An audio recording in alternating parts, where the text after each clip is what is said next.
That's actually a great introduction to today's class of the Modjeska Simkins School of Human Rights. I have to admit, Take the A Train is actually one of my favorite jazz standards. So I'm actually glad we opened class with that this evening.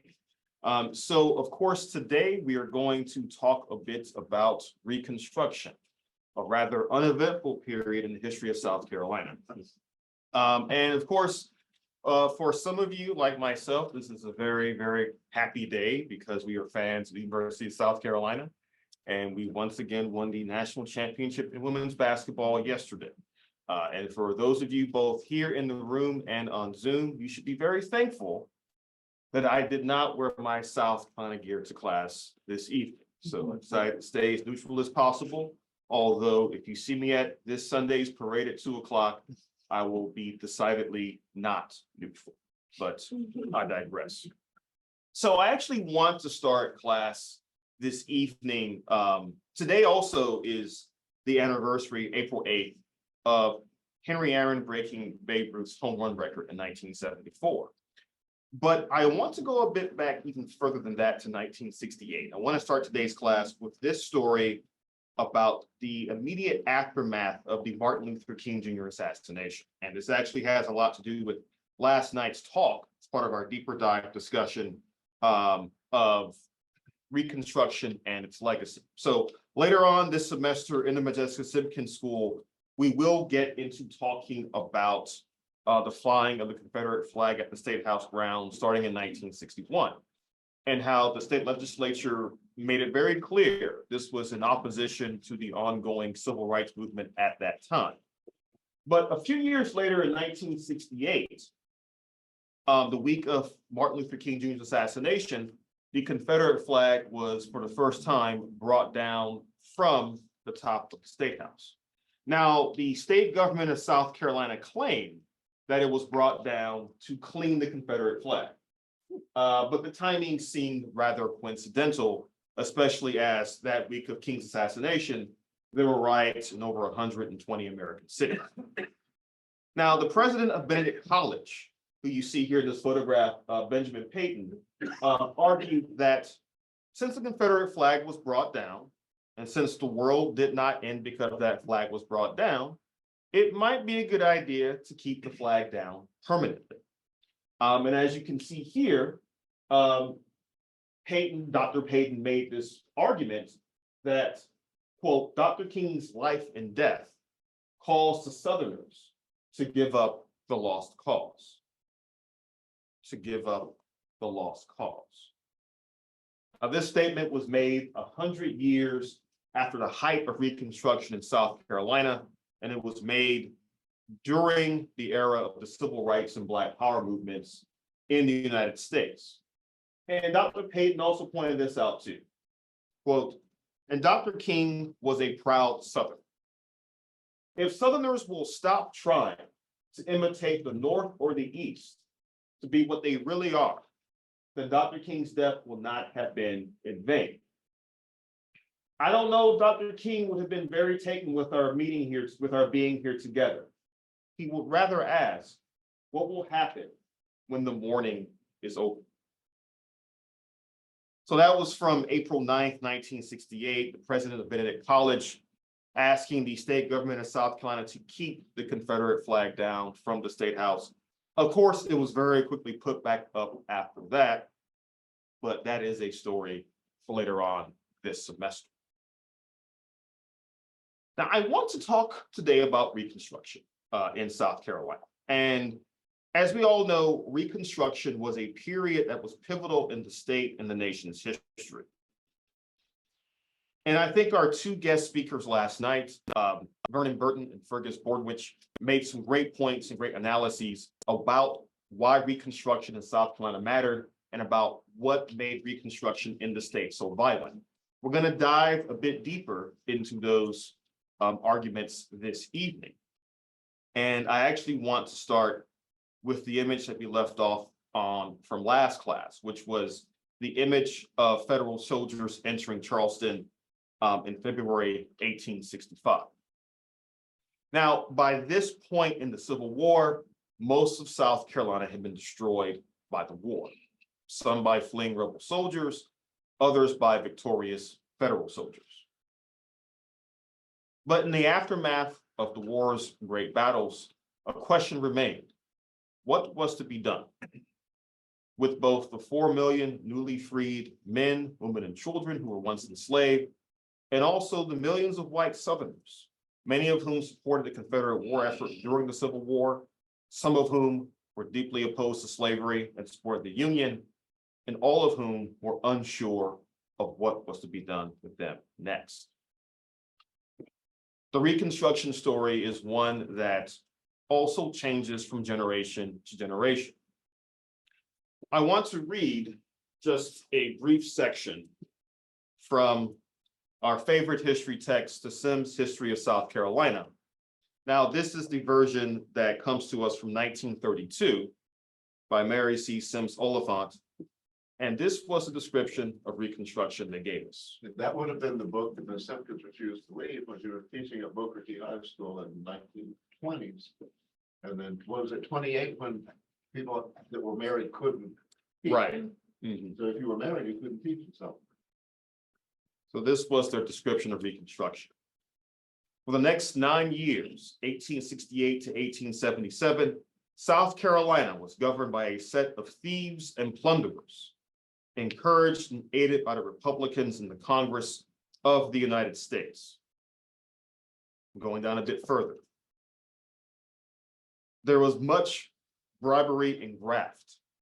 More than half the legislators were Negroes, many of whom could neither read nor write. The state's money was stolen by the legislature. Taxes mounted higher and higher until thousands of acres of land had to be sold to meet them.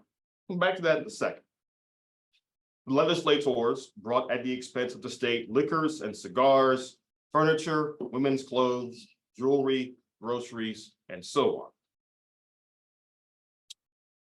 To keep the thieving radicals or Republicans in power in South Carolina, the Republican leaders in Congress had more and more United States troops sent to the state to overawe and threaten its citizens. From the start, the rascally Republicans realized that they would be driven out by the people of the state unless they had United States troops at their backs. The Republicans organized and armed companies of Negro soldiers in the state militia, but refused to allow militia companies to be formed by white men. With the arming of the Negroes, crime increased greatly. Houses were burned in the night. White women were often insulted if they appeared alone on the streets. This again is from the Sims History of South Carolina, a description of the Reconstruction era. And this was the history that most South Carolinians were exposed to throughout the bulk of the 20th century. That was the book that I had, and I graduated in '66, but that book was still in use in 1980. And it was started in 1840, and it was the official textbook of South Carolina, run by William Sims, and his granddaughter inherited it somewhere along the way. She's Gilmore Sims. And you can go to ETV and see ETV honoring her with like a palmetto. She was what's that, palmetto? Order of the Palmetto, then something like that. Palmetto what? When you get the palmetto award. Jessica got one after she died. But she honored as a great South Carolinian, and she was a great South Carolinian people that have the different values that we would hope that our society has. All right. But in fact, tonight we're going to get a bit deeper into what actually happened during the Reconstruction period. It was a bit more complicated than that textbook let on. And I want to start with this image. This is from Charleston, South Carolina in 1865. And as you can see, there isn't much of a Charleston left at that point. Reconstruction was both literal and metaphorical. Literal in the sense that most of the South had to be rebuilt after the Civil War. But metaphorical in the sense that for many Northern leaders, Reconstruction wasn't just about rebuilding the buildings of the South. It was about making the South in the North's own image. There was talk of not only breaking the back of plantation economics, but introducing instead industrial economics, free labor, and so forth. But Black Americans living in the South had their own ideas about what Reconstruction should and could actually be. The bad news was that when the Civil War came to an end, within a few months by the winter of 1865, Southern state governments had been reconstituted and rebuilt.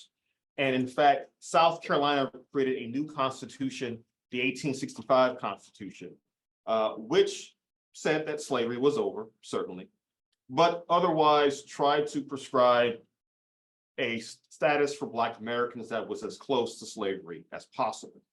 And in fact, across the South, most Southern state legislatures passed what were called Black codes. Codes that were designed to keep Black men and women in conditions very close to slavery. Now, I'm going to show you a couple of those codes from South Carolina right now. Now, this is number 35 in our state Black codes system. All persons of color who make contracts for service or labor shall be known as servants, and those with whom they contract shall be known as masters. Yes, they are using the language of slavery to substituting servant for slave, but keeping the term master. Furthermore, the judicial system was also heavily impacted by this as well. There were laws being set in place about what servants could and could not do. For example, it says here, servants shall rise at the dawn in the morning, feed, water, and care for animals on the farm, do the usual work, and so forth. The servant shall be careful of all the animals and property of his master, and especially of the animals and implements used by him, shall protect the same from injury by other persons, and shall be answerable for all property lost, destroyed, or injured by his negligence, dishonesty, or bad faith. The optimism that many white Northerners and Black Americans alike had in the summer of 1865 at the end of the Civil War quickly gave way to despair over the creation of these Black codes, and also the fact that former Confederates returned to Congress in the winter of 1865. It was becoming very clear that President Andrew Johnson's idea of Reconstruction, to readmit the Southern states as quickly as possible and as painlessly as possible, was backfiring. For example, in Washington, D.C., in December 1865, Northern Republicans were outraged when the South sent to Congress men who had served in the Confederate Army, men who had worked in the Confederate Congress, and even Alexander Stephens was sent back to Congress, who before the Civil War was a representative from Georgia, and during the war was the vice president of the Confederacy. To many Republicans, it was a slap in the face. And between that and the Black codes, it was felt something had to be done to make sure the Civil War was not fought in vain. The presidential convention that Johnson did really highlighted in my studies the fact that Johnson, like many people, was a white supremacist, but he was against slavery. And so he was this, we see this transition, okay, we can't have slaves anymore, but we can call them slaves. Right. And so that was the dominant thing that Johnson pushed that didn't go well with Congress, which I'm sure Dr. Green's getting ready to tell us. Well, and to your point, one of the things about Andrew Johnson that's worth noting, and I think we need to talk about this right now, is that Johnson was the only Southern politician who stayed in Congress during the Civil War. He stayed loyal to the Union, primarily because he was opposed to slavery. His opposition to slavery, however, was not born out of any deep love or admiration for Black people. It was instead because, like many poor white Southerners, he saw slavery as a direct threat to his economic well-being. And so when the war comes to an end and Abraham Lincoln is assassinated, there is some hope amongst Black Americans and Republicans that President Johnson, because of his Civil War era stance against slavery, might actually be a friend to the Negro. Frederick Douglass meets with Johnson soon after he becomes president, and Douglass quickly realizes, actually, this guy is not our friend. On the contrary, he may be a very, very dangerous adversary. In fact, the racial politics of the day in the time period from 1864 through 1868 also illustrate this.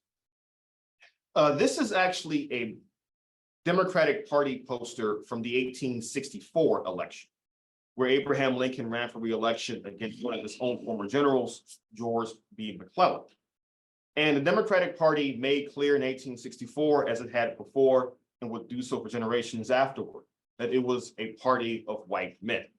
And I do emphasize white men. They were strongly opposed to suffrage for women. They were strongly opposed to suffrage for Black men as well. And in 1864, they were loud and clear. Their platform was a platform for the white men. They argued that the Republican Party was the party of the Negro.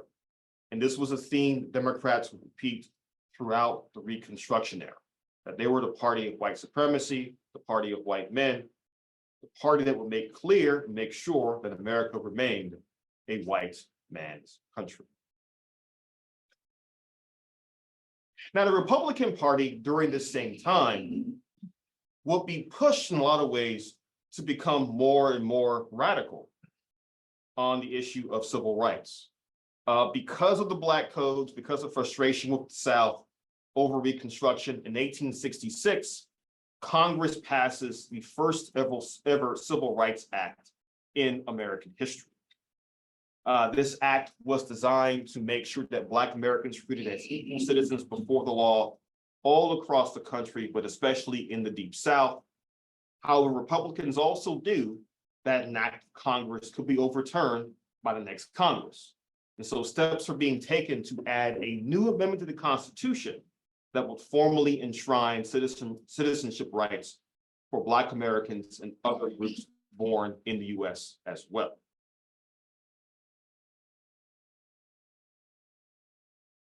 When you speak of the Douglas option, Sure, or you want me to speak? Of the you go ahead, please go ahead. I found it just absolutely fascinating to discover that Frederick Douglass met with Johnson in 1866. Yes, That there was this notion that Douglass had that a great opportunity for the white working class, the Black working class in the South to get together and work together. And it sounded, I think, too much like socialism to fly, and it didn't go anywhere with embellishment of that. well, and I think Vernon also referred to this last night during our deeper dive.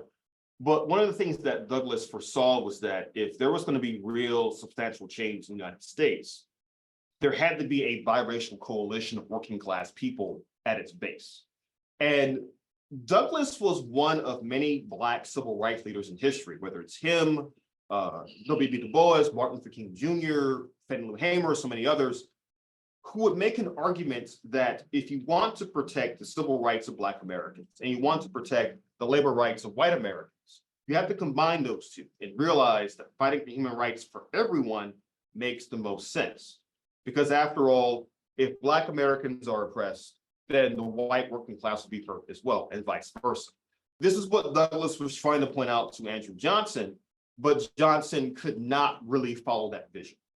He believed that once Black Americans were freed, they posed a direct economic threat to the white working class, right? So what you're seeing in the Reconstruction era is, with the Douglass option, the lost chance for a genuine biracial working class political organization. That throughout American history, there have been attempts to do that time and time again. For example, when we get to Martin Luther King Jr.'s Poor People's Campaign in the late 1960s, it's very much of the same vein.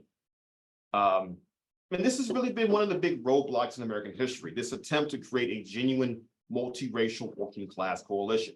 You're seeing this idea during the Reconstruction period, thought about by Frederick Douglass.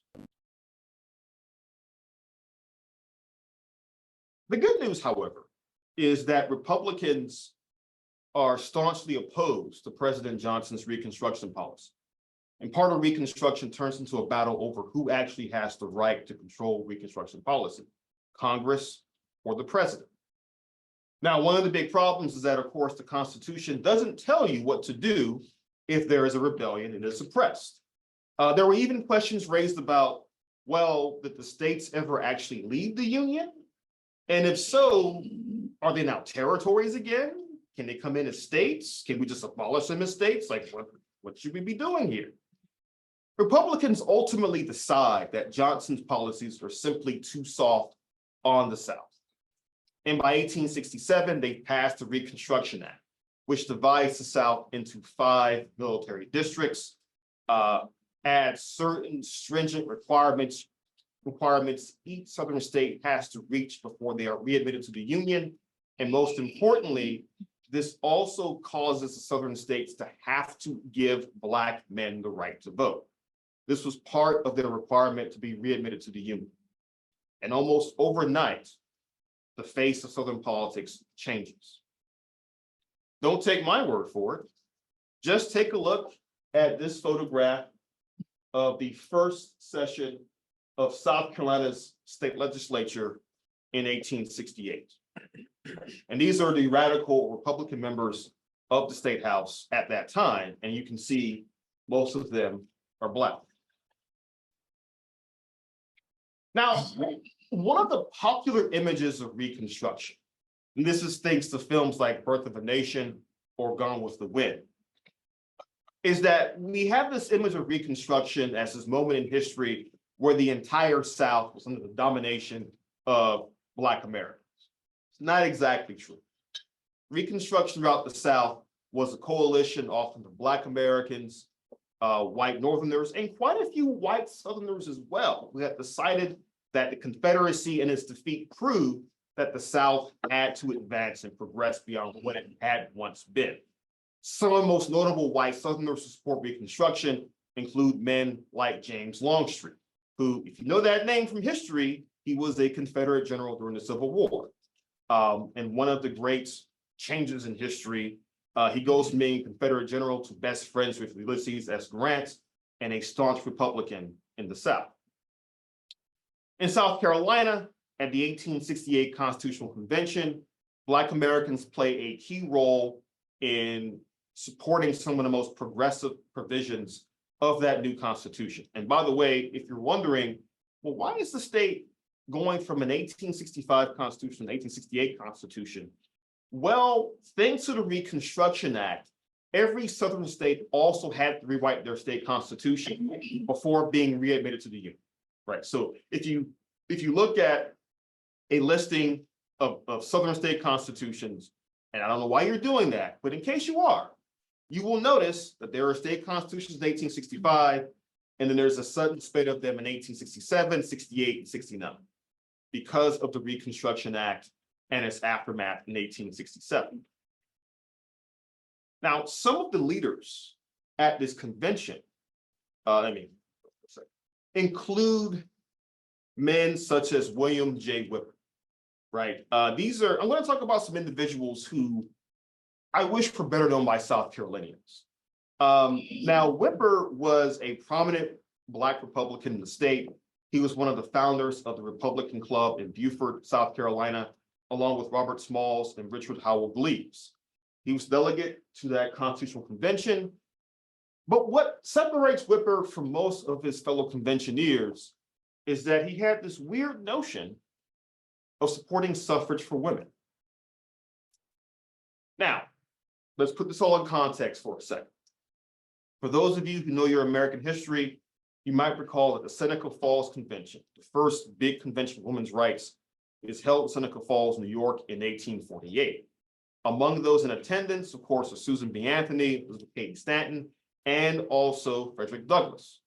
After the Civil War ends, there is a huge debate amongst former abolitionists about which group needs the right to vote first, Black men or women. Now, as we all know, this debate ends up going to supporting Black men getting the right to vote, because as Douglass himself argues, Black people, Black men especially, needed the right to vote to defend themselves in the South against violent oppression. But Whipper at the convention argued that in a post-Civil War era, it was time for everyone of a certain age to have the right to vote. This was an especially radical notion in the mid-19th century, where even nations such as Great Britain or France that granted the right to vote only did so to a certain percentage of adult men often those who owned property had a certain amount of money in their income. The United States was, as Bernard mentioned last night, was far ahead of most other nations that had voting rights. But even in the United States, there were questions being raised about how do we best expand the franchise to include as many people as possible. South Carolina had a golden opportunity to lead on the issue of suffrage, but unfortunately, this was the one place in Reconstruction not even South Carolina would dare go into. This really let down the Rollins sisters, Frances, Charlotta, and Catherine Rollin, who were key members of Charleston high society during and after the Reconstruction period. They were part of a group of Black women who were very involved in politics in Charleston and throughout South Carolina. And during the Reconstruction era, the Rollins sisters are hosting parties, hosting teas and that sort of thing to really bring together the new political elite of South Carolina, Black men, white Republicans, and so forth. And Frances Rollin, who you see here, was actually one of the founders of the South Carolina Women's Suffrage Association. Again, she is also heavily backing the right to vote for women as well. Dr. Grant, I've never Yes. seen her with the Whipper name. Now, Married to Whipper? yes, so she actually married William J. Whipper during the Reconstruction period. Yeah. And I have to actually admit, I do not have these two slides back to back for that reason. That is pure coincidence. But yes, William J. Whipper and Frances Rollin do get married during Reconstruction. They have several children together. Unfortunately, the marriage doesn't last. Eventually, Frances Rollin does leave William J. Whipper in the 1880s. But this is actually an example of how there is a new and brief Black elite in South Carolina during the Reconstruction period. Most of it's based out of Charleston, but quite a few of them end up living or working in Columbia as part of the state government as well. Lift up Beryl Dakers. Yes, and Beryl Dakers has a wonderful documentary about the Rollins sisters as well that premiered on ETV a couple of years ago. And I have to admit, I enjoy it, not just because of the content, but quite a few of my friends are in it as talking heads. So most of the historians in that film I actually know personally, which is pretty hilarious to me. Yeah, it was a real experience. Go experience the film and you get the sense of optimism that was prevalent in Charleston and Columbia. They moved to Columbia and were hosting salons. And they would have white legislators and Black legislators at their house here, which I think is mentioned in the film. It's a house that you go look at and find. It just kind of brings the history is getting closer to us now. Right. Absolutely. And I do want to say too that the state constitution of South Carolina that's created in 1868 is the most progressive in the state's history. For example, it grants no-fault divorce. This new constitution, for the first time in the state of South Carolina's history, also creates a true universal public education system. Now, one of the things that the Sims history of South Carolina argues is that the state government raised taxes to exorbitant rates during the Reconstruction period. What the book doesn't tell you is that they're doing this or raising taxes to pay for a new school system that will be equally great for Black and white children. Now, one of the things, and I want to go back to this for just a second, that is worth noting about the Black politicians in South Carolina is that contrary to the worst fears of many white Southerners and contrary to how Reconstruction will be taught later on, Black leaders in the South had very little interest in revenge on their former masters. On the contrary, what they were mostly concerned with was making sure that Black and white laborers, farmers, working class people actually had a decent shot at life. And this would manifest itself in a number of ways. In South Carolina, again, the Black population was the majority. Do not forget that. That's one reason why Reconstruction was its most radical here in South Carolina. That Black majority brought with it Black political power throughout the state, but especially in the Low Country. This would even manifest itself in some rather interesting and odd ways.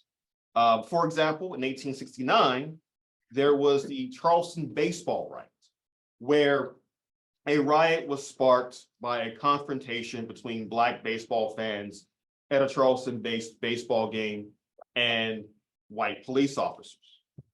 The riot was sparked by the fact that a Black marching band in Charleston to welcome a visiting team from Savannah played the song Dixie in the streets of Charleston. And most Black Charlestonians, only 4 years removed from the Civil War and slavery, booed the songs on the streets of Charleston. When it was played again at the stadium, there was more anger and outrage, and eventually this led to a brief confrontation between police and Black Charlestonians. It was reported that in the aftermath of the riot, Black Charlestonians chanted in the streets, "This is a Negro city." So again, you're seeing how Black Charlestonians and Black South Carolinians are proclaiming their independence in a variety of ways. And in fact, just as a quick aside, you actually have Black Americans forming baseball teams during this time, not just for the purpose of sport, but to actually proclaim economic independence too. I'll just give you two very brief examples. One has a tie to South Carolina. Octavius Cato, you see here on the left-hand side of the screen. His family was originally from South Carolina, but he grew up in Philadelphia and became a prominent civil rights activist there. Charles Douglas, the son of Frederick Douglass, also formed a Washington, D.C. based baseball team. So again, we're thinking about Black political power and Black independence. It is manifesting itself in a number of different ways and aspects.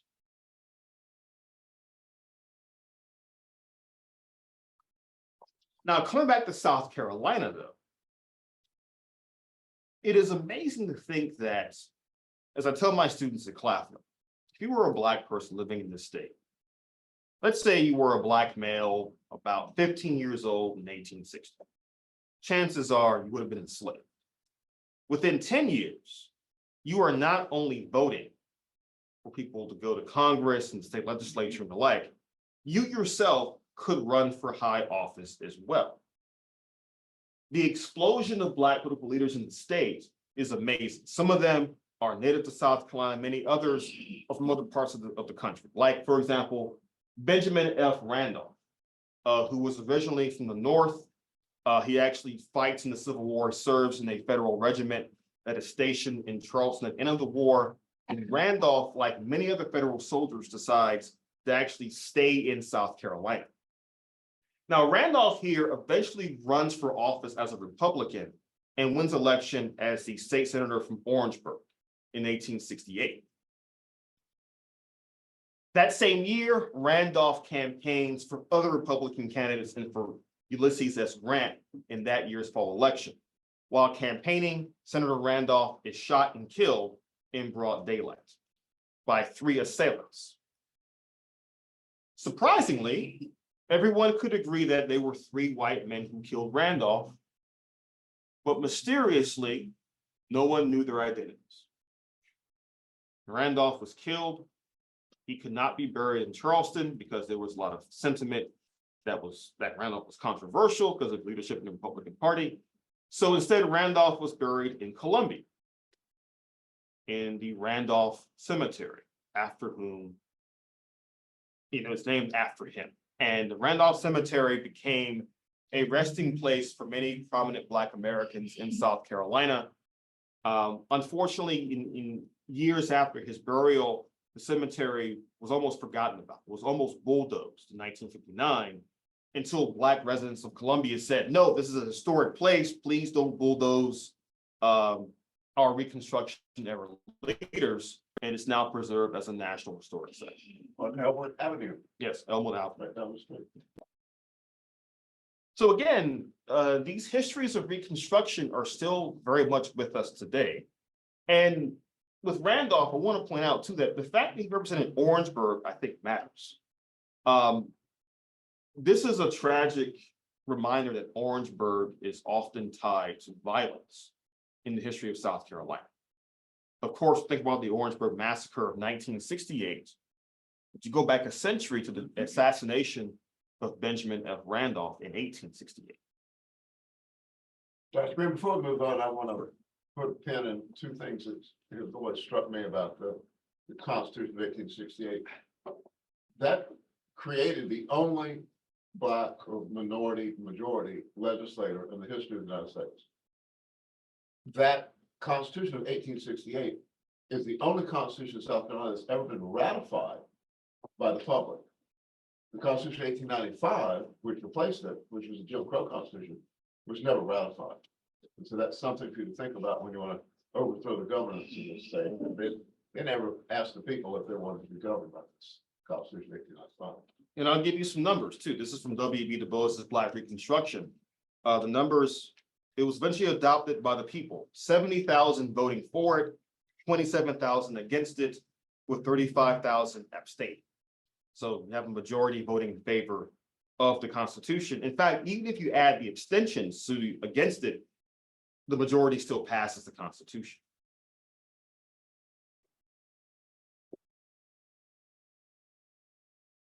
You have other prominent Black leaders coming to power in South Carolina as well. For example, Jonathan Jasper Wright, who originally was a lawyer from Pennsylvania. He was the first Black man or woman to practice law in Pennsylvania in 1865. He would eventually move down to South Carolina, and he became the first Black justice on the state Supreme Court here from 1870 to 1877. Once the Republican government collapses in 1877, he moves on and becomes the dean of the law school at Claflin University. Yes, Claflin once had a law school for like a handful of years in the 1870s.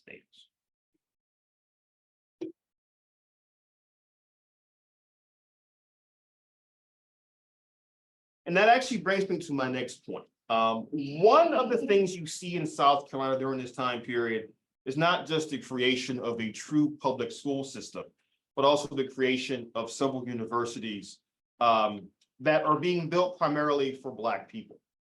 3 of them are pretty well known even now. There's Claflin University, which was founded in 1869 in Orangeburg, South Carolina. And then there's Allen University in 1870 and Benedict College also in 1870. What's that picture? When it gets to that, in just a second. Oh, sorry. But so these 3 universities represent ideas of how to best educate Black people. And all 3, well, 2 of them, Claflin and Benedict, were founded by Northern missionaries. Claflin was founded by missionaries of the Methodist Church out of Massachusetts. We're actually named after William and Lee Claflin, who were prominent Massachusetts politicians. Allen actually has the distinction of being, and listen very carefully when I say this, of being the only HBCU in South Carolina founded by Black people. Allen was actually founded by the AME Church.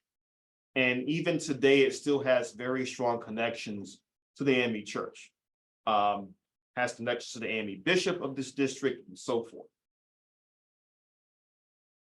But all 3 of these schools were remarkable in that they were all open to Black Americans. In fact, Claflin's founding charter is that it's open to everyone. It was the first university in this state to be open to everyone, regardless of race, creed, color, religion, or gender. And by the way, Brett, you asked about the building on the PowerPoint slide here. This was Claflin University's main building, circa 1899 to 1900. This was the center of campus at that time. And in fact, you see all the folks in front of it, those were the students, faculty, and staff of Claflin at that time. Now, this photograph was taken as part of a project led by W.E.B. Du Bois to collect evidence of the advancement of Black life in the 35 years since emancipation. And this was put on display at the Negro American Exposition in Paris, France in 1900. This photograph and many others are still at the Library of Congress today and can in fact be found on the Library of Congress website right now. Unfortunately, the main building no longer exists. It was burned down shortly after this photograph was taken under quote unquote mysterious circumstances.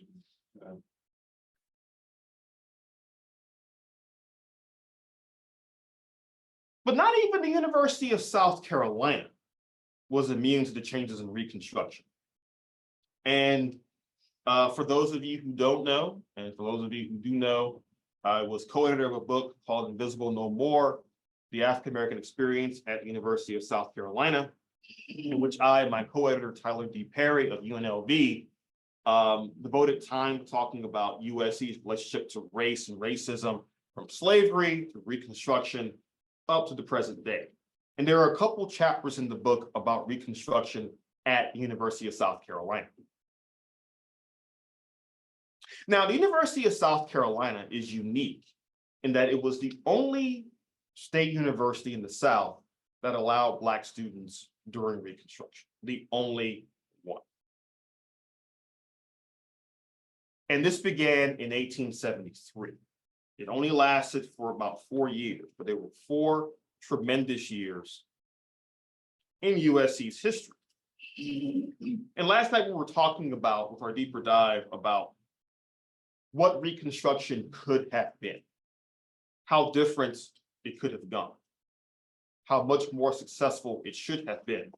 And USC having Black students and faculty within its boundaries is an example of what Reconstruction could have been across the South. Now, what we do know about this time period in USC's history is that, number one, in 1873, when Black students are admitted to school, most of the white students and faculty alike actually leave the university en masse. The few faculty and students who remain, however, build close friendships with Black students who come to USC. And oftentimes, these are Black students from the state of South Carolina.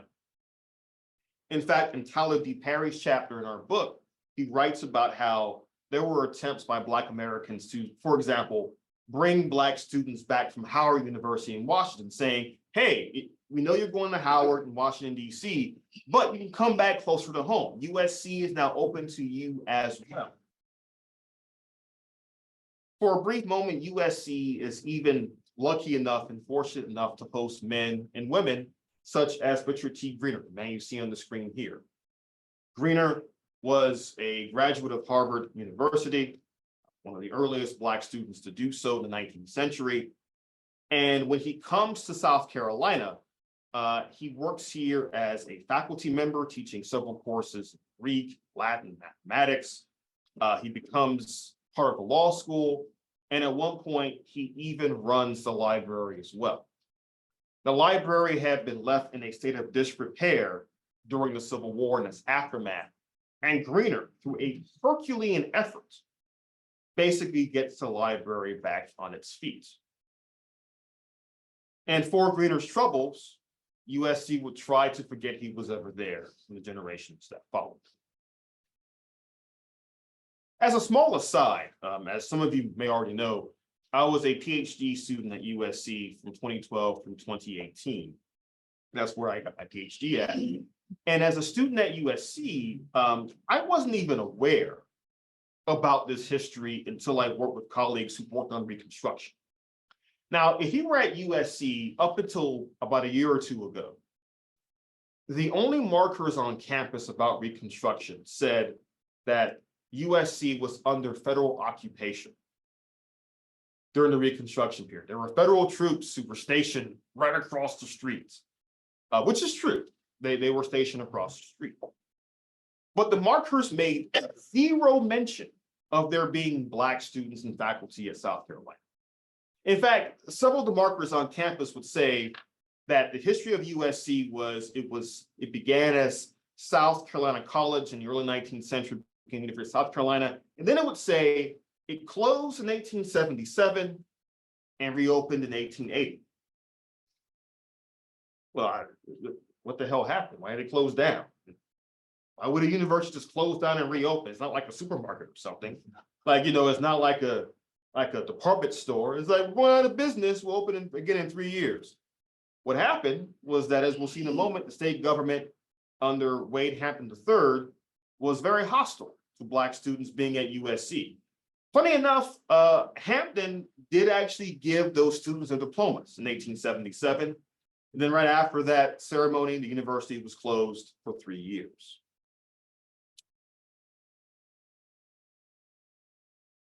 Also, it's worth noting too that USC also hosted what's known as a normal school. A normal school is a facility that trains teachers. And this meant that USC also hosted a fair number of Black women on their campus as well, who were going to the normal school to receive credentialing in becoming teachers. And these teachers would go across the South and work at other Black schools in the 1870s and 1880s. Now, last night, there was also discussion about Reconstruction's greatest shortcoming, and that was the redistribution of land to former enslaved people. Now, we already know a bit about Special Field Order number 15 that was signed by General William T. Sherman in January 1865, which gave thousands of acres of land to formerly enslaved residents on the coast of South Carolina, Georgia, and Florida. Now, General Sherman did this because he was trying to find a way to help the formerly enslaved people get on their own 2 feet. He met with Black leaders in Savannah in 1865 and asked them, well, how can the government help you? And those Black leaders said, give us land. That's all we need. That's all we want. So Sherman gave them land and also a mule. Gave them about 40 acres per family. This is where the expression 40 acres and a mule comes from. That's the good news. The bad news is that by the end of 1865, thanks to President Andrew Johnson's hostility towards the Freedmen's Bureau and the giving of land to Black people, most of that land was forcibly taken back from those Black families and returned to the former slave owners who, by the way, had committed some light treason during the Civil War.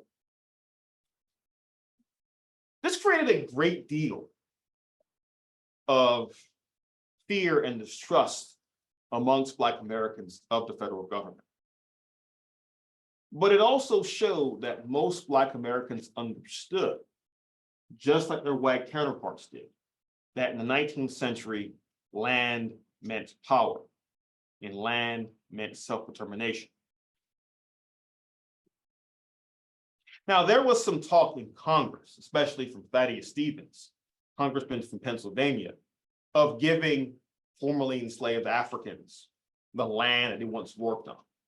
But in Congress, even amongst many radical Republicans, there was considerable skepticism about this. Because after all, if the government could redistribute land from white slave owners to former Black slaves, what was to stop the government from participating in other endeavors of economic and wealth redistribution? After all, folks like Karl Marx are running around this time period talking about these very same issues. In fact, Marx himself was actually writing a lot about the American Civil War as it was happening, often writing in support of the federal cause against the Confederacy, because he and other radicals in Europe saw the end of slavery as a key cog in the worldwide struggle for human rights and for workers' rights.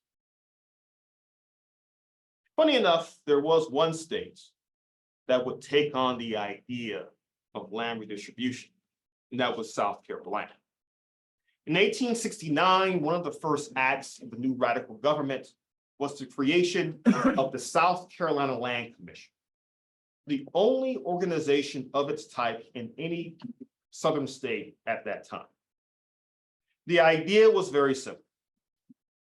Former slaveholders had thousands of acres of land that had lost value thanks to the end of slavery, while you had thousands of Black and white Americans in the South alike who needed land to get back on their own 2 feet. State government made a proposition to all groups. They would purchase the land from former slave owners and lease it to Black and white South Carolinians. If you paid off your lease within a few years, you own the land in perpetuity. Now, when the program began, Black land ownership in South Carolina explodes overnight for 2 reasons. Number one, many Black Americans were eager to have the chance to finally own some of their own land. On the other hand, many white South Carolinians, not believing the state government was legitimate, refused to participate in this program until the 1880s. Funny enough, by the time the program was brought to an end in 1890, more land was purchased by white South Carolinians than by their Black counterparts.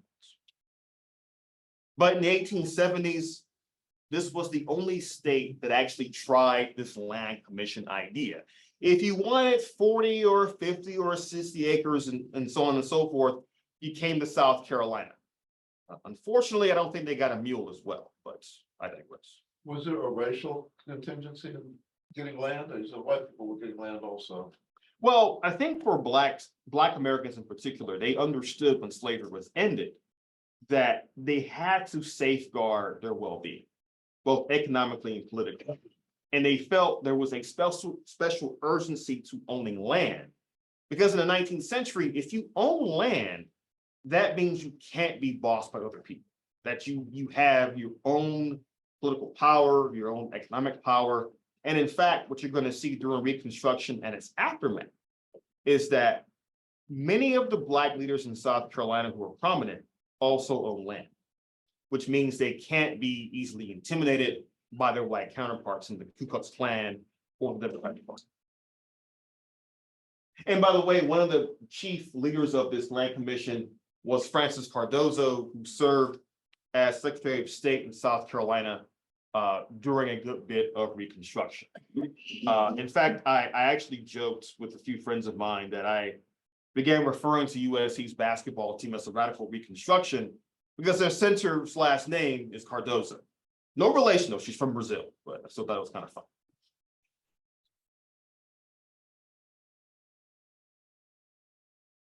But Reconstruction was not without its detractors and not without those who wanted to destroy it from within. As we discussed last night, the Ku Klux Klan comes into existence in Tennessee in 1866 and quickly becomes the biggest threat to Reconstruction within the Deep South.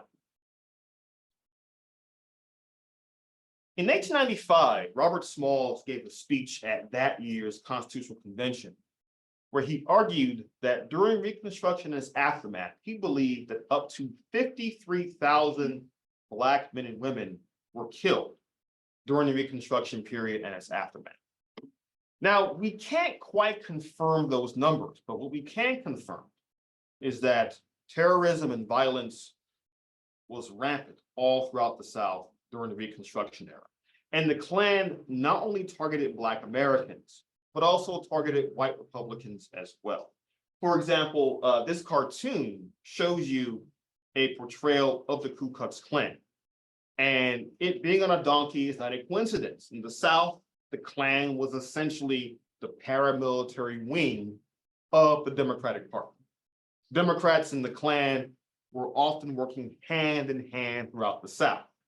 And as you see here, the folks they have lynched, one of them is carrying a bag that says Ohio on. They targeted Southern Republicans. They targeted Northerners who moved down south to join the Republican Party as well. And terms such as scalawag for white Southerners who were Republicans, or carpetbagger, those who moved from north to south to join the Republican Party in the South. These terms are terms that we took from the white South. They are not neutral terms. And that's why I'm only going to use them in that context and move on.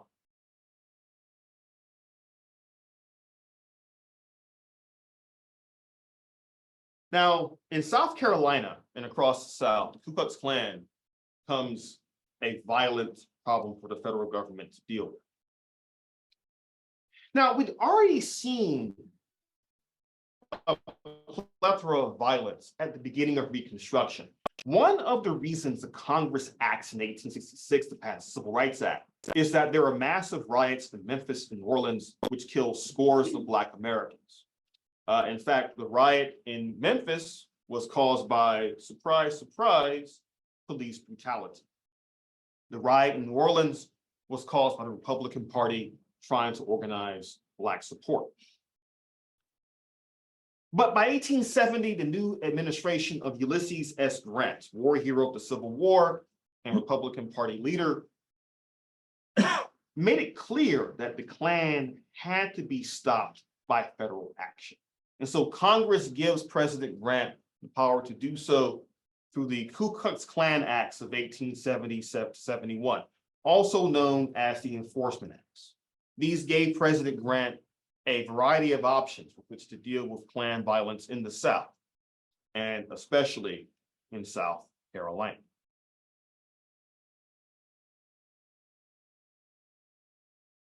Now, last night, Vernon Burton mentioned this gentleman right here, Amos Ackerman, who was originally from New Hampshire, but then made his home in Georgia. He briefly served in the Confederate Army during the Civil War, but after the war was over, he quickly became a supporter of the Republican Party.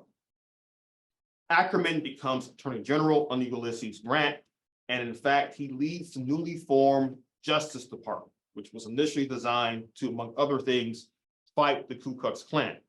Now, if you know anything about your Justice Department history, you might have been ironic when we get to the Civil Rights Movement and the Department of Justice is investigating Martin Luther King and others, but that's later on in the semester.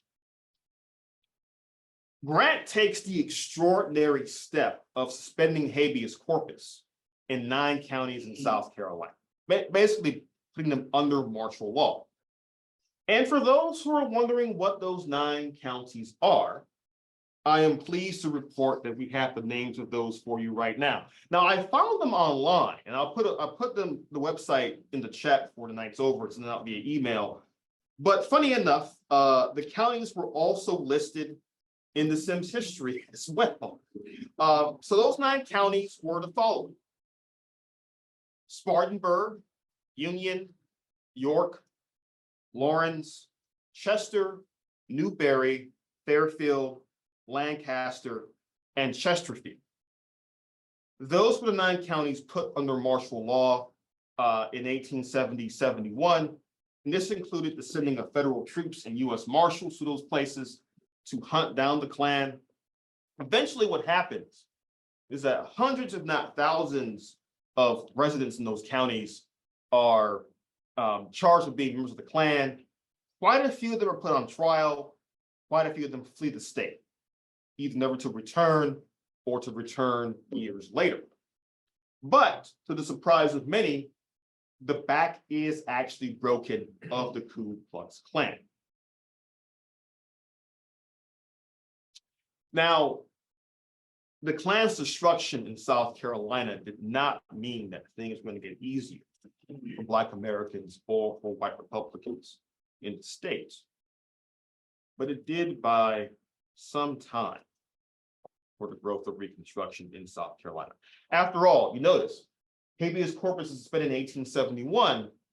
USC becomes integrated in 1873, right? So you're seeing Reconstruction go to some really extraordinary places after the Klan is decisively beat.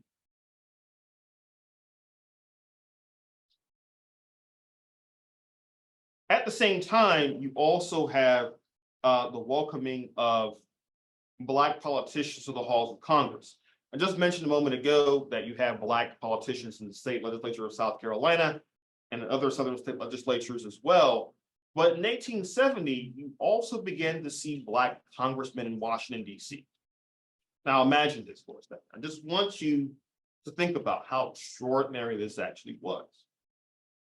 If you had told anyone in the United States as late as 1865 that within 5 years, you're going to see Black men in Congress, they would have wondered what sort of opium you were smoking at that particular time. And yet, we have this image from the 1870s. I have this drawing actually in my office at Claflin. It is right just above my computer in my office. And I look at it every single day as a reminder of why I do the work that I do. These were the first colored senators, representatives in the 41st and 42nd Congress of the United States. And you see some prominent figures here that are, some of whom are actually from South Carolina. For example, you see Joseph Rainey here is from South Carolina. Robert Elliott here is from South Carolina. You also see Robert C. DeLarge from South Carolina. All right. South Carolina produced an amazing array of Black politicians during the Reconstruction period. And I haven't even gotten to Robert Smalls, for that matter. Again, this is a history that is not exactly highlighted in the Sims history of South Carolina, but is incredibly important to understanding what Reconstruction was in the state and what it could have been if it had continued to receive federal support. Oh, by the way, one quick story about this image. So later on this semester, we'll talk about the 1946 Southern Negro Youth Congress meeting here in Columbia, South Carolina, where amongst others, W.E.B. Du Bois spoke and Paul Robeson sang. But perhaps the most extraordinary part of that convention was that many white radicals from across the country and around the world were astonished to see in these posters above them showing Black leaders of Reconstruction in South Carolina. And there were white communists who said, again, some of the most radical folks in the world, some of the most well-read and well-learned folks in the world who said, we had no idea there were Black politicians in this state or in the South during Reconstruction. That was just how whitewashed that history had become by the 1940s, except, of course, amongst Black Americans. You would have found this image in Black schools and Black homes in the 1870s, 1880s, going well into the 20th century.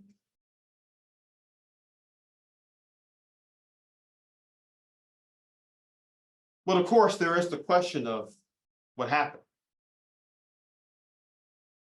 There's this question of why did Reconstruction fail? Although I think it's also worth asking the question, did Reconstruction actually fail or was it failed? Now, as Vernon Burton and Fergus Bordwich noted last night, one of the reasons why Reconstruction ends up collapsing by the 1870s or mid-1870s is that white Northern support for it, which was always very shaky, basically collapses in the 1870s, primarily because of the fact that most white Northerners by 1873, 74 are far more concerned with their own personal economic well-being. The Panic of 1873 thrust the nation into a severe economic depression, which overwhelms the front pages of the nation's newspapers. This depression affects everyone. For example, with the Land Commission in South Carolina, many Black farmers lose their farms because of that panic. They simply cannot pay off the lease that they had, and most of them are forced to give up their dream of owning land in perpetuity. By the way, one of the few places that is a living testament to the Land Commission is the Harriet Barber House in Lower Richland. That house was owned by the Barber family. The Barber family originally purchased that land thanks to the Land Commission in the 1870s. So if you ever visit the Harriet Barber House in Lower Richland, that is a legacy of the Land Commission.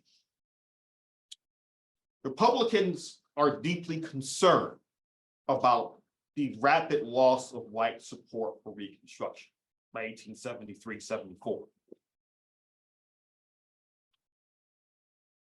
In Congress, Republicans attempt one last hurrah to save Reconstruction by pushing for a new and still tougher Civil Rights Act in 1874-75. One of the floor leaders of that debate was this gentleman, Robert Elliott, who was a congressman from South Carolina who would find himself in a major debate with Alexander Stephens. Stephens, again, the former vice president of the Confederacy.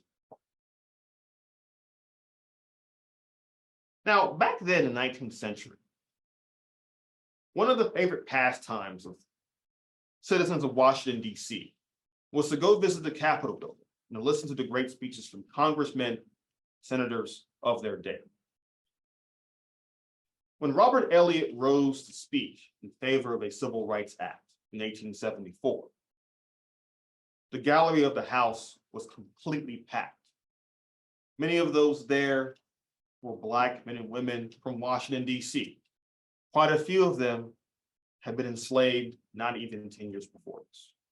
And here they were watching a Black man from South Carolina debate the former vice president of the Confederacy over the issue of civil rights. Now, Eliot's speech on the floor of the House is one of the great speeches in American history dealing with the issue of citizenship and civil rights. And the fact that he's making this speech against Alexander Stephens makes it all the more remarkable.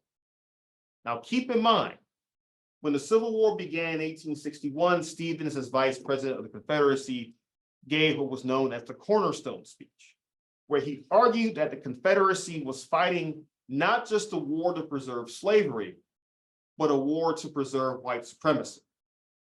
Stephens even went so far as to dismiss Thomas Jefferson's Declaration of Independence, saying that the idea that all men were created equal was absolute folly. It wasn't true. It was a lie. Over a decade later, Stephens found himself confronted with the truth. A Black man arguing for civil rights. So that 1875 bill is passed, and it's the last major civil rights bill until the middle of the 20th century, which is something that would have astonished Republicans at that time.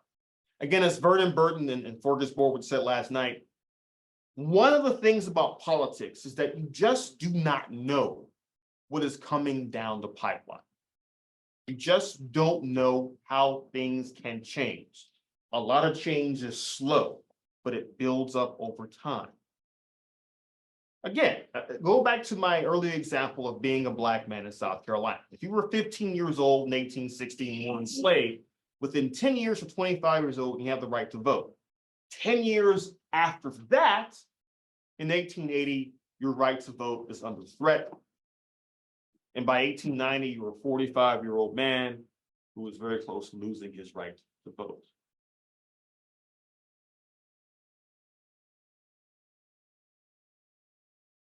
Now, part of the problem in South Carolina was that the Republican Party here was actually split between two factions by 1874.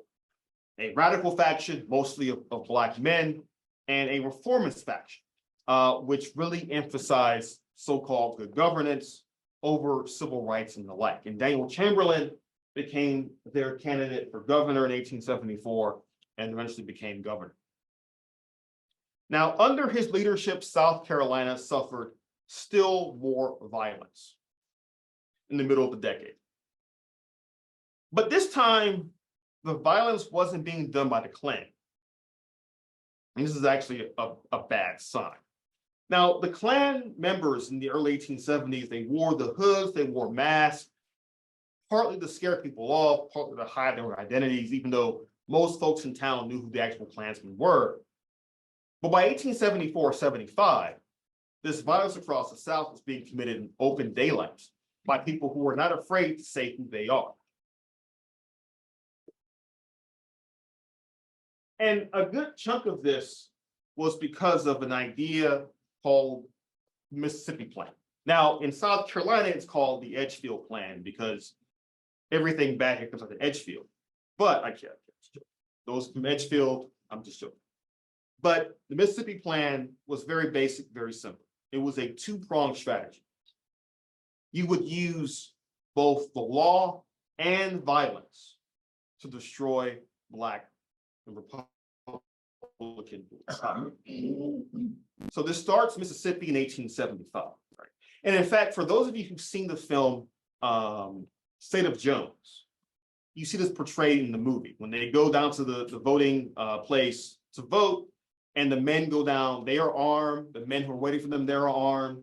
You're seeing how in the Reconstruction period, voting was very much almost a tactic of warfare by other means. But Mississippi, they promulgate this plan of using both violence and creating new laws to restrict the Black vote to destroy Black voting power in Mississippi. Pretty soon, thanks to newspaper editors, thanks to politicians, and so forth, these ideas spread from Mississippi throughout the rest of the South in the 1870s. In the Carolinas, they lead, for example, to the creation of the red shirts in both North and South Carolina. In Louisiana, leads to the creation of the White League and so forth. To give you an example of how widespread this violence is, in 1874 in New Orleans, there is what is called the Battle of Liberty Place, where thousands of members of the White League attempt to attack the state capital of Louisiana, and they are confronted by an all-Black militia, which is led by James Longstreet, former Confederate general. So you have Longstreet goes from fighting against the federal government to fighting against other white Southerners at the head of Black militia. This is showing you just how bad things have gotten in the South, even after the collapse of the Ku Klux Klan. Now, in South Carolina, by 1876, this plan, again known here as the Edgefield Plan, begins to come to fruition. With things such as the Hamburg Riot of 1876, in which in Hamburg, South Carolina, several Black members of the state militia are shot and killed by white members of the Hamburg community. But what I want to talk about is actually this gentleman, Wade Hampton III. Now we mentioned his grandfather, Wade Hampton I, during the Revolutionary War period. Now, Wade Hampton III served in the Confederate Army during the Civil War as a general. And in 1876, he received requests from the elite of South Carolina to run for governor as a member of the Conservative Party, which at that time was basically the Democratic Party of South Carolina. Now, we often focus on Hampton's campaign for governor. And the thing is that when Hampton ran for governor in 1876, part of his platform was a, shall we say, paternalistic appeal to Black voters in the state. He was saying, if you vote for me, I will respect Black rights, I will respect peace and harmony between Black and white South Carolinians. The reason he's doing that is despite the intimidation in places like Hamburg, conservative whites in South Carolina were still afraid of the Black vote. They had to at least respect how powerful it could potentially be. But one of the leaders of Hampton's campaign for governor is this gentleman, Martin W. Garrett, who was briefly alluded to last night during a deeper dive conversation. Now, this is Gary in his younger days in the Civil War, but in 1876, he served as one of the leaders of Hampton's campaign. He was the chief progenitor of this Edgefield Plan. Now, there's some debate amongst historians about how much Hampton knew about this plan. Many believe that he didn't entirely know how much Gary was doing behind the scenes, but what we do know is that Martin W. Gary was very supportive of the creation of the red shirts in South Carolina as a force, as a paramilitary force to intimidate Black and white voters alike. At the same time, Gary was also giving plenty of support to Hampton's campaign, helping to carry out campaign rallies, helping to shape the rhetoric of the Hampton campaign, because he and many other white South Carolinians believed this was their best chance yet to destroy the true small D democracy in South Carolina and to restore white rule to the state. And I think, as Brett mentioned before class today, he made a great analogy. Martin W. Gary was the Paul Manafort of his time.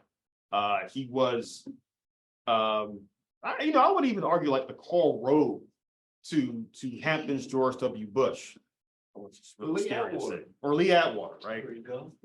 Again, what you're going to see in this class is that there are a lot of major political thinkers that come out of South Carolina that are very much on the right-wing side of things. And before you have any of those folks, before you have Lee Atwater or the guy from Nixon, who was it? Harry Dent. Before you have those people, you have Martin W. Garrett.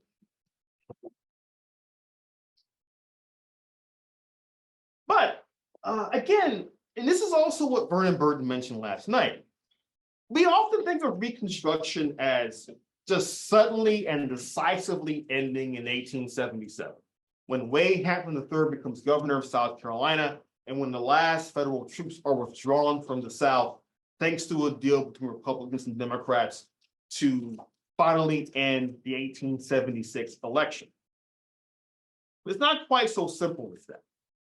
There was still sufficient Black voting power in the Low Country to continue to send folks like Robert Smalls, who you see here, to Congress throughout the 1870s and 1880s. In fact, after him, you would see George Washington Murray and Thomas Miller both go from South Carolina to the House of Representatives, representing a district in South Carolina. Now, of course, Smalls is best remembered as a hero during the Civil War, and afterwards, he was a major player in Republican Party politics in the 1870s, 1880s, and 1890s. So this Black political power in the state had not been completely destroyed. Not yet.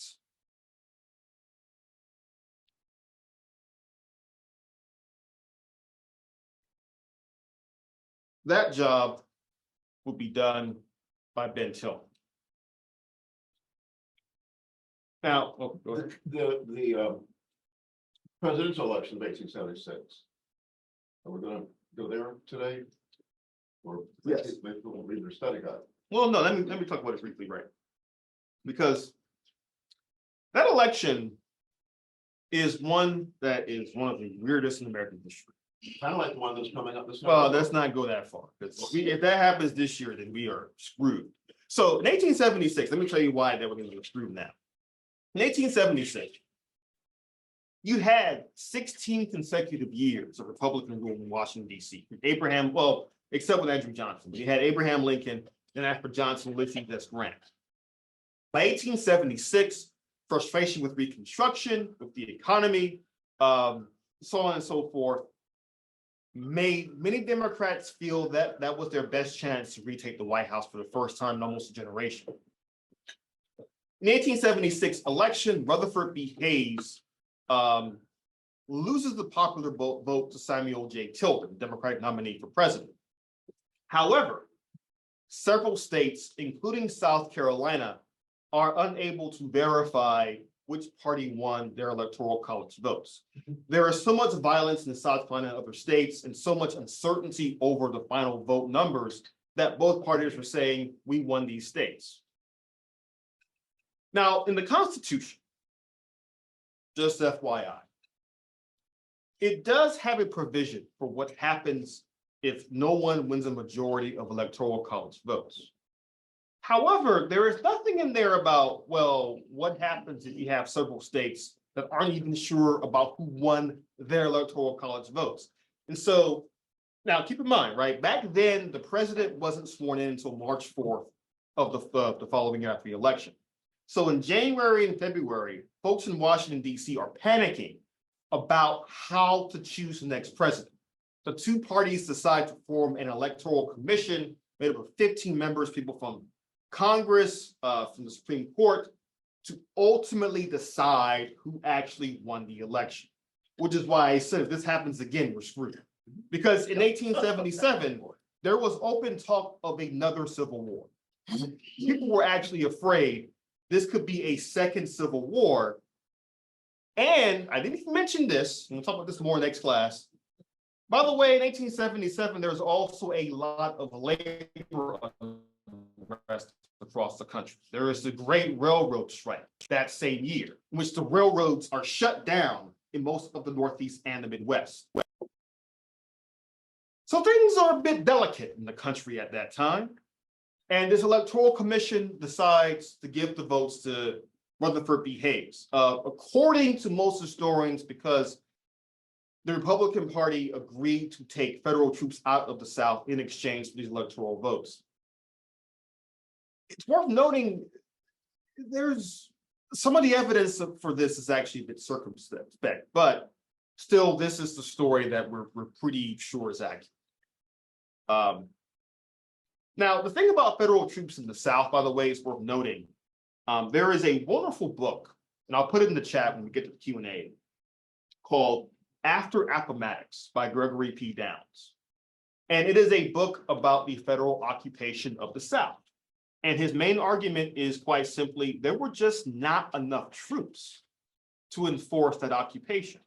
But, excuse me, where there were troops, they were able to safeguard Black civil rights and Black voting rights during Reconstruction. That's one of the reasons why Reconstruction is so successful, at least for a time, in South Carolina, because of the presence of federal troops in the state. Still, he points out that when Southerners talk about this massive federal occupation, it wasn't that big. For one thing, in 1865, when the war comes to an end, the federal army is over 1 million men strong. They have a massive parade in Washington, D.C. called the Review of the Grand Army of the Republic. The army is so big, the parade lasts 2 days. It lasts 2 days. By 1866, most of those million men are back home with their families. Because back then, Americans had this philosophy that once a war was over, you drew the military down to pre-war level. There was no such thing as a large standing peacetime army. That wouldn't come until the 20th century and the Cold War. Also, what's worth noting too, is that as Reconstruction is taking place in the South, many federal troops were being sent out west to fight against the indigenous peoples. Don't forget, those two things were happening at the same exact time. For example, if you read a newspaper in July 1876, around the 4th of July, in fact, you would have been reading about outrages in the South and the Battle of Little Bighorn out west, in which General Custer's men were killed by the Sioux Nation. This is all happening at the same time. Most federal troops were out west fighting the indigenous peoples. So the occupation force in the South was actually quite small. But despite all of that, despite the end of federal control in the South, despite those troops being withdrawn, Black political power in South Carolina is still a force to be reckoned with going into the 1890s. This is even despite the fact that the government of South Carolina under Wade Hampton and subsequent conservative Democratic governors are pushing laws to restrict the franchise as much as they can under the aegis of the Constitution. So, for example, in the 1880s, the state creates what's called the 8-box law, where you have to basically read 8 different ballots to be able to vote in that year's election. The idea here is that most Black Americans, despite Reconstruction, still do not know how to read or write. This also means, however, is that many white Southerners lose their right to vote too, which we'll get to in a second. But even with the 8-box law, the Low Country is still sending Robert Small, to Congress in the 1880s. And leaders like Ben Tillman recognize that they have to do something to destroy Black civil rights once and for all. Now, this quote's been up on the screen for some time, but I'll go ahead and read it because it's a really important quote. The whites have absolute control of state government, and we intend at any and all hazards to retain it. The intelligent exercise of the right of suffrage is as yet beyond the capacity of the vast majority of colored men. We deny, without regard to color, that all men were created equal. It is not true now and was not true when Jefferson wrote it. Never thought I'd say this, but poor Thomas Jefferson, he's like constantly being refuted by white Southerners. And this is ironic because today, of course, Jefferson is often criticized by historians for being a slave owner and writing the Declaration of Independence at the same time. But it shows you how powerful Jefferson's ideas were that so many white Southerners said he was wrong in the 19th century. And so, as Governor Ben Tillman proposes the creation of a new state constitution that is designed to weaken Black civil rights and Black political rights. But the timing of this is not a coincidence. So Brett earlier brought up the Douglas option during the Reconstruction period of creating a biracial coalition of working class folk to make genuine change in the country. You see a version of this in the 1890s rise with the populist movement, where in the 1880s and 1890s, farmers in the South and the West began trying to pool their resources and political power to make change on their behalf. This includes the creation of farmers' alliances across the country and also colored farmers' alliances. Now, most populists, and you've got to understand that the politics at the time are a bit different from ours today. Many white populists in the South did not want to be in the same organization as Black Americans, but they were willing to work with those Black farmers if they had their own separate organization. So you see across the South, including in South Carolina, the creation of colored farmers alliances. The problem was that not all of the white populists were on board with this. In the South, for instance, you had folks like Tom Watson, who you see here from Georgia, who were supportive of Black voting rights because they saw it as a tool against the Democratic Party. But then there is Ben Tillman, who, you might forget, was also a supporter of the populist movement, who was also virulently opposed to Black voting rights. Now, across the South in the 1890s, you see the creation of new state constitutions, primarily to destroy what was left of the Black vote. But again, the timing is not a coincidence. They are seeing the last hurrah of Black voting rights thanks to the populist movement, and they're saying, we've got to put a stop to this once and for all. Because, by the way, some of these farmers' alliances, some of these populist parties are bringing Black and white farmers together, and we can't have that in the South.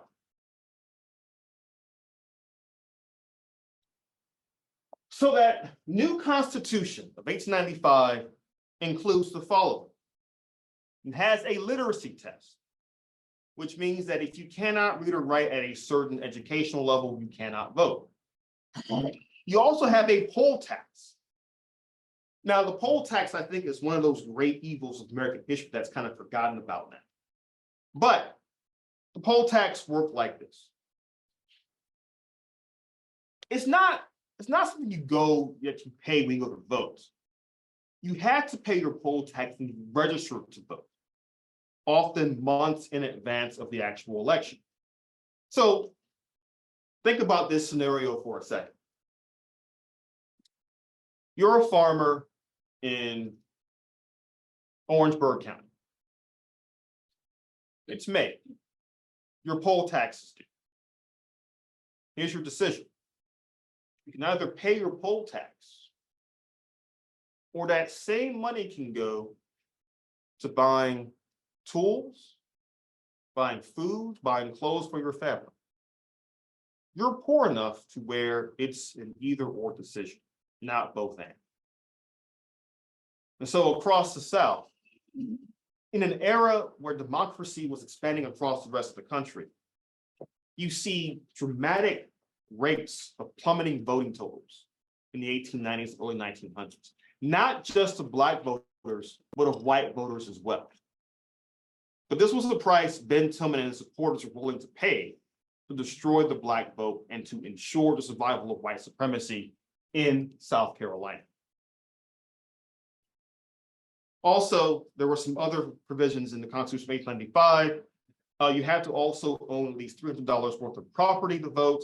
Also, if you were convicted of the following crimes, you couldn't vote, including bigamy, burglary, arson, or robbery. So if you're thinking about the modern idea of formerly convicted folks not being able to vote, this starts in the Reconstruction period and is after that. So this new state constitution is proposed by Governor Tillman. It is passed by a state convention in 1895, but it is opposed by some prominent Republicans, including an older William J. Whipper and Robert Smalls, both of whom speak at the convention against this new constitution.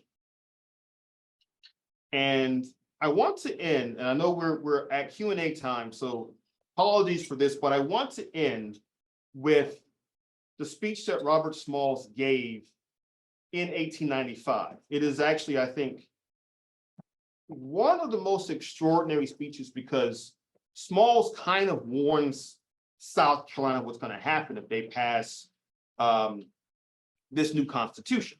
So I will pull it up right now. And in this speech, one of the things that Smalls is saying is that if you're in favor of this new constitution, what you're saying is that you are not in favor of harmony and peace in South Carolina.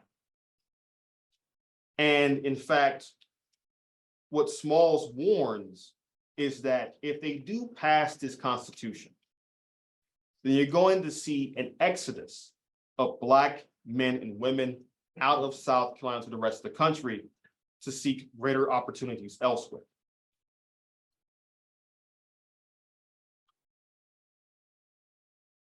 Now, the speech is not pulling up on my computer, so I'll just tell you the highlights of it. Smalls begins his speech in 1619, right? A year that has become incredibly controversial in modern times. But Smalls says, Black folk have been in North America, in the United States since 1619. We were enslaved for a long time, but he points out, even during the Civil War, we were loyal, we didn't try to rebel, which is funny coming from Smalls, because he actually didn't rebel by selling a ship. But he's like, hey, we could have done a lot more damage to you guys than you recognize, just FYI. But what Smalls is pointing out is that this new constitution was going to be incredibly oppressive to Black people. Okay, now I finally got it up. The spirit of Wayne Hampton will not stop us this evening. Okay, so this is the actual speech. You can find it online. And he says here, Mr. President, this convention has been called for no other purpose than the disenfranchisement of the Negro. And what is ironic about that was that, again, the Constitution, thanks to the 15th Amendment passed in 1870, said that no one could discriminate on the right to vote on the basis of race, creed, or color.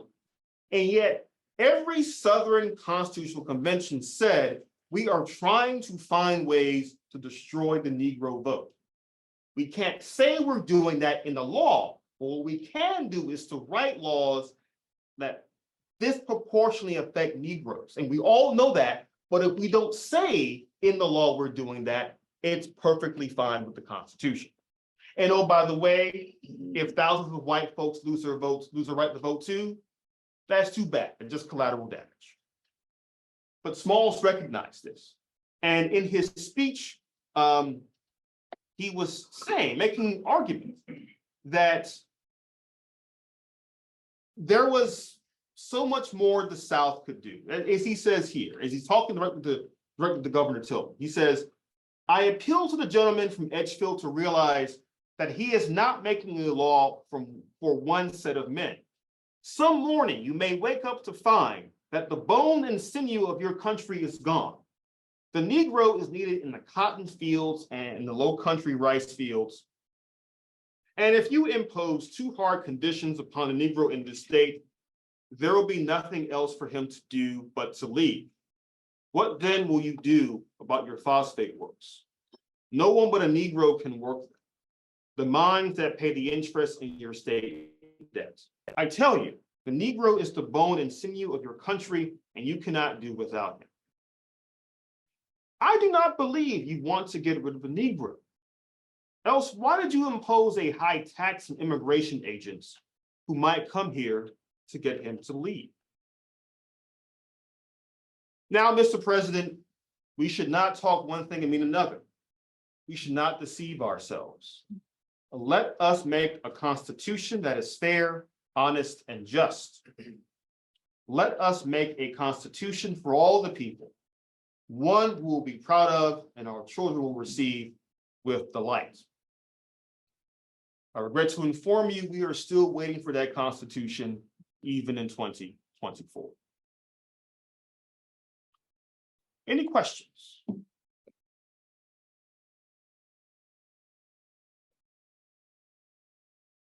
In the Constitution of 1894, we're going to talk about how often it's been changed.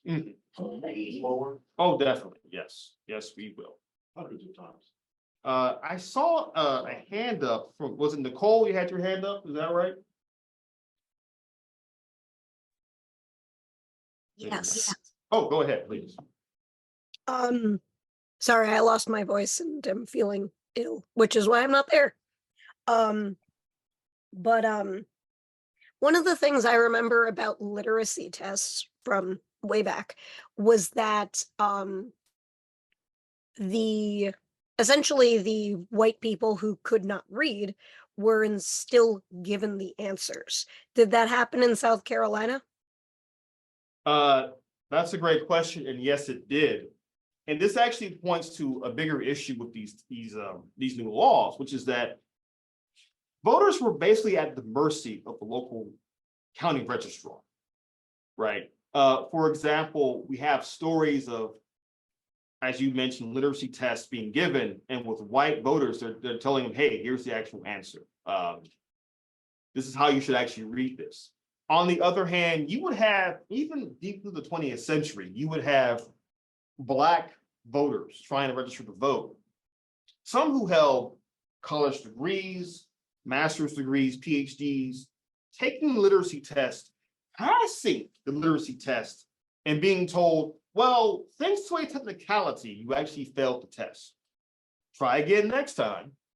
But again, this kind of shows you how, not only how voting rights worked, but this also shows you why during the civil rights movement, one of their big goals for the civil rights campaign was federal laws on voting rights, because they knew that southern states, southern counties could not be trusted on voting rights. And as we all know, recent years have proven them to still have a valid reason for that concern. And Nicole, I hope you feel better soon. Okay. Thank you. Any other questions? I thought I saw Brandon's hand up a moment ago. Did you have a question as well? I did, but it kind of went away. It was pertaining to, I'm from Aiken, and we recently were able to get recognition for the Aiken residents, Black men who were part of the legislature, who helped rewrite the Constitution. That was such a huge move for us to get that recognition.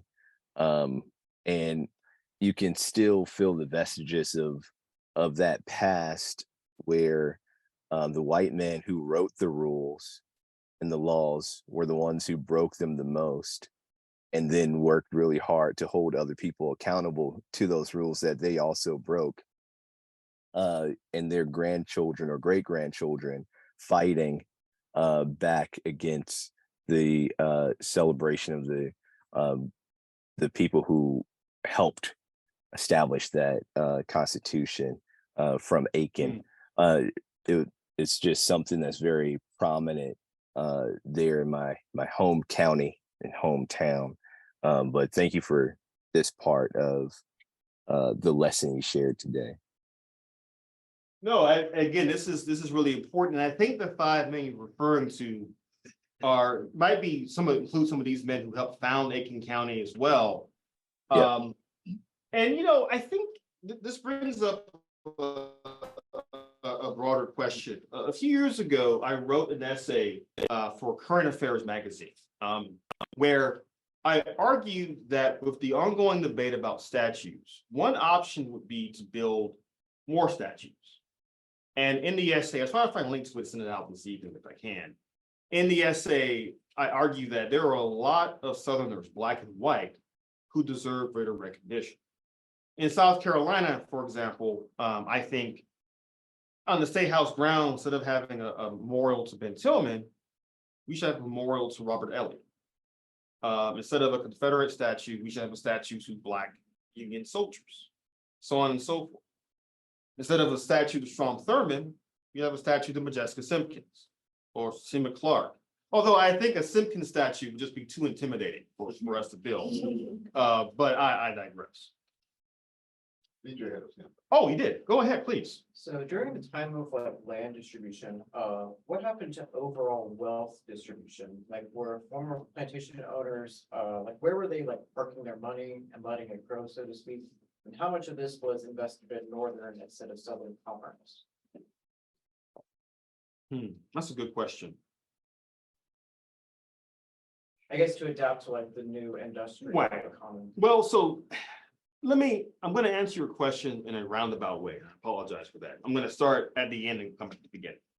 So one of the things that you see after Reconstruction in the 1880s and 90s is this new South boosterism. This idea amongst journalists and economists in the South that the South needs more investment in industry and heavy industry to move away from an agricultural base of the economy. But what's happening, even during Reconstruction, is that the bulk of investment is initially coming from other white Southerners, but by 1900, you're seeing heavy investment from Northern industrialists who were trying to make the South, again, very much in the image of the North. In fact, there have been many historians who've argued that if, for example, you start talking about the history of American imperialism overseas in the Caribbean and Asia and elsewhere, there are some who argue that actually begins in the South with Northern investment in the South and the creation of an economy in the South that is dependent on Northern investment, Northern capital and the like.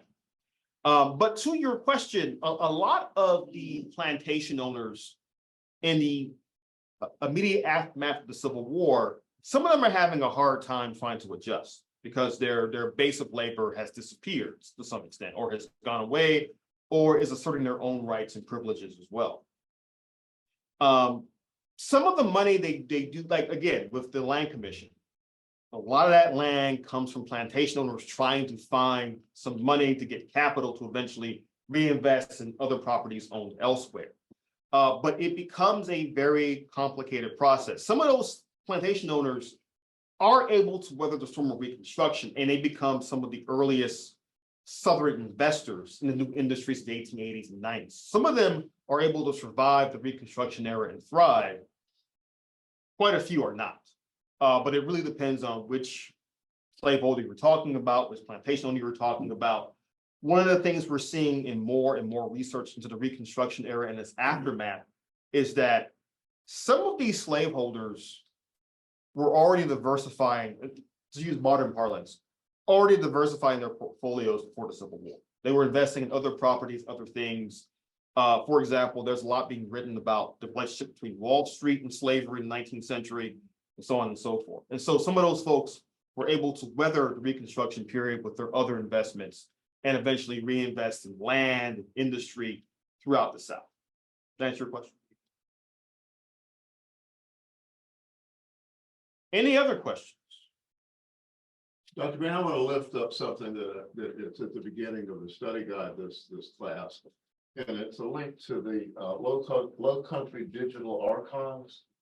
And it's an absolutely phenomenal database that's been years in the making. And it's run by the College of Charleston. And there's a link to it in here. And it's designed for teachers to learn how to teach what it is we're studying. And it's specifically geared for high school and early college years. But it has a tremendous amount of depth to it. Like this first link in this class takes you to this page, and then there's like 10 units that deal with specific things that we're talking about. You can see the different topics there on the left. Yeah. And so it's a tremendous resource. It's free and belongs to us. Us the people support College of Charleston. And again, I think this is a good reminder. There are a lot of primary and secondary resources available online for these time periods. I mean, I always tell my students at Claflin that we live in an age where there is so much knowledge you can easily find on the internet that's actually legitimate and real knowledge, right? And this is a great example of it. The folks at CFC have done a great job with a lot of this work. And again, as Brett pointed out, it's a public service. It's available to everyone. You don't have to just be a PhD like me to access this information. In fact, I'm glad it's out there because more folks need access to this kind of information. I wanted to recognize that Diana Freeland Foster is with us from this little town in Mississippi that she was a mayor of, and she's somebody now that I work with. She's the chair of the board of the Southern Partners Fund, which was where it is one of the only activist-owned and driven foundations that's made it now. It's started in '98, so that makes it like 25 or 6 years old. And that it's gotten to a point that it's like proving its resilience, and I've been a member since 2003, and Diana is visiting because she's heard me talk about the Modjeska School and the need for all states, especially the southern states, to have a state-based analysis when they're figuring out how you fix things, because we can't all use the same tools to dismantle the master's house. And thank you for being out there, Diana. Oh, look, her heart's working. Oh, okay. You know she's there. Thank you, Diana. Thank you for joining us today. Oh, I did want to also show really quickly, Brett mentioned the Rollins Sisters documentary. I do want to show that is actually, there's a link to it on the study guide. And if you look under class 5 real quick, I'll just We call them the classics if you go to the front door of the TV. Right. Fun.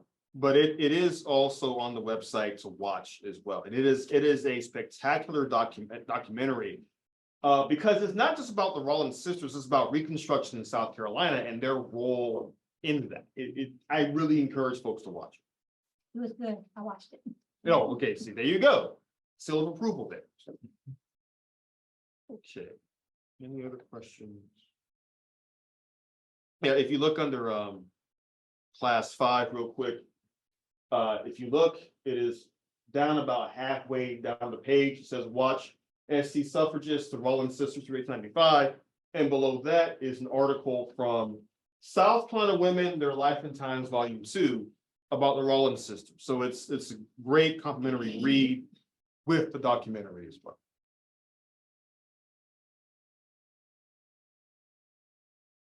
Hearing no other questions, Dr. Greene, I would suggest that people stay tuned. I think that we'll have, I know that we will at some point have the tapes that Dr. Jennifer Taylor Yes. did, and her PhD is on what they call that, public history. Yes, public history. Public history.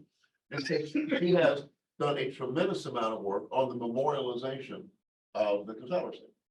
And this piece that we have, that she can't be with us this year. She's gotten too darn famous. And she's teaching it to Duquesne. Is that what you're saying? Duquesne. Duquesne. But this piece, it talks about from the red shirts To the Proud Boys. to the Proud Boys. And so it brings that kind of, that white nationalist fervor right up to date with comparisons and the way that the memorialization is used to rally their troops. So that we'll let you know if that's not this Sunday, it will be coming soon. And also, I will say Dr. Jennifer Taylor is also a good and dear friend of mine as well. So we were both at USC together. And again, her work is phenomenal. And the link she makes between the red shirts and the Proud Boys and other white supremacist movements is remarkable, to say the least. And also more than a little terrifying. Michelle Dunlap was trying to get a word in here. Oh, please go right ahead. Michelle. Good evening. Thank you so much, Dr. Greene, and Brother Brett. I just have a question. I'm thinking about labor organizing today, right? How so many workers, unfortunately, have such an allegiance with the company. What was the percentage of slaves after 1865 that felt such an allegiance to their masters that chose to stay willingly to work the lands? And if any. That's a wonderful question. I cannot give you a percentage. However, let me give you some context for that, because you do see right when the Civil War ends, a lot of formerly enslaved folks stay on those plantations. But it's not really out of loyalty to their master. It's more of, we don't really have any good options right now. And so Okay. what I'm saying is, let's stay where we are for the moment and figure out what's going to happen. And then we'll bide our time and figure out where to go after this. Part of it was because of the threat of violence throughout the South after the Civil War was ended. Part of it was uncertainty. And another part that we don't talk about enough was disease. In the Civil War's aftermath, in many of the Freedmen's Bureau refugee camps, you have epidemics of smallpox, malaria. Thousands of former slaves die after the Civil War from disease and from starvation. So it is more, for the most part, it's more of the devil you know versus the devil you don't know. With all that said, there are also many stories of formerly enslaved folks leaving plantations, partly to kind of take their chances elsewhere. And also, and I cannot remember the website, there were many former slaves, and this always breaks my heart when I think about it, who actually were trying to find relatives who were sold before and during the Civil War. And so if you read newspapers in the 1860s and 70s, you find all these advertisements from Black folks saying, can you help me find my mother? Can you help me find my father? Can you help me find my brother or sister? And there's actually a website that, of course, I have forgotten the name of it right now, where they talk about how they were trying to find, okay, here it is. Give me just 1 second. No, we're almost out of time. But I got to show this. It's just it.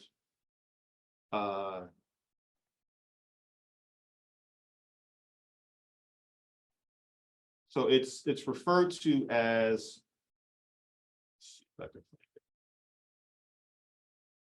Okay, here it is. I'll pull it up right now and I'll share this link. But the website is called Last Seen Finding Families After Slavery. And you can actually search these advertisements by state, by region. Just go to search ads, browse all ads.